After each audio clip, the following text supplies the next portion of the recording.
大家好，我是胶东小王。刚才一个老客户给我打电话，说他今年夏天买我的二手空调不要了，问我回收多少钱。因为他那个地方是个小门市，现在房租到期了，他不想干了，所以要把空调处理掉。我记得当时这个用户从我这儿买的空调是个美的的，而且是个变频的。不知道大家遇到这种情况能给他多少钱？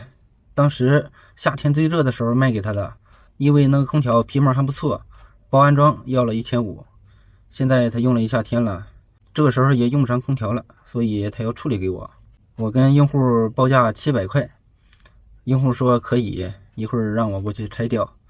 因为这里边吧包含了空调的拆装费，还有空调贬值的费用，所以用户这样赔了800块钱吧。他毕竟用了一夏天了，而且是夏天最热最忙的时候去给他装的。因为那个时候如果买新空调的话，最少要等1个星期到10天才能排得上，所以买的我二手空调，我当天就给他装上了。一会儿咱们就出发去给他回收回来，如果合适的话，到明年夏天还能卖个好价。现在到用户家了，就是这个美的空调，全直流变频的。看过我视频的应该都知道，夏天的时候给他安装，我也拍过视频。短短几个月，这个空调又要归我了。现在把空调打成制冷，开始收服。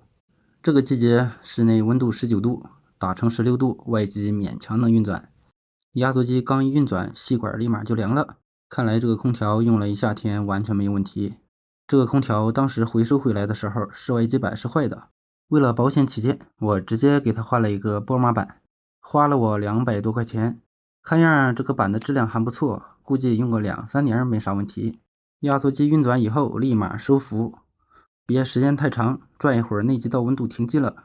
这个空调是个26的，据说像这种全直流变频空调，26的和35的压缩机是一样的，只不过变频板有点区别，将压缩机最高转速的频率比35的调的略微低了一些。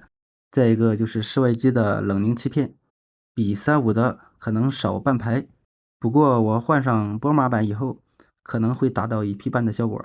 收完服以后，咱们现在开始拆管儿。由于这个空调是个变频的，所以当初安装的时候，我给它用的是铜管。如果是定频空调，大部分人一般都用铝管。现在这个空调又回收回来了，用这个铜管，下次还可以直接用。现在很多卖二手空调的410A 的基本也用铝管了。制冷的话完全没有问题，制热就有一定的风险性了。这个空调其实年限不短了，但是以前室外机放在洞里边，外机并没有受到太阳的照射，所以不但上标还是漆面都特别光亮，看上去和新的一样。回去擦洗一下，到明年夏天还能卖个好价钱。现在空调的室外机已经拆卸完毕，还是给它放到我的小三轮里边。别看这个三轮小，但是特别实用，后边带个小斗，正好放空调，前面还能坐3个人，拉东西拉人一点都不耽误。最重要的是我这个三轮能靠到跟前儿，如果开车的话需要放到很远的地方，因为这个地方是非机动车才能进入的，这一点这个三轮的优势就特别明显了。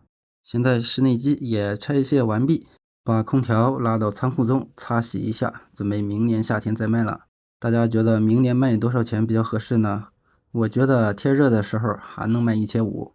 好了，本期的视频就和大家分享到这里，咱们下期再见。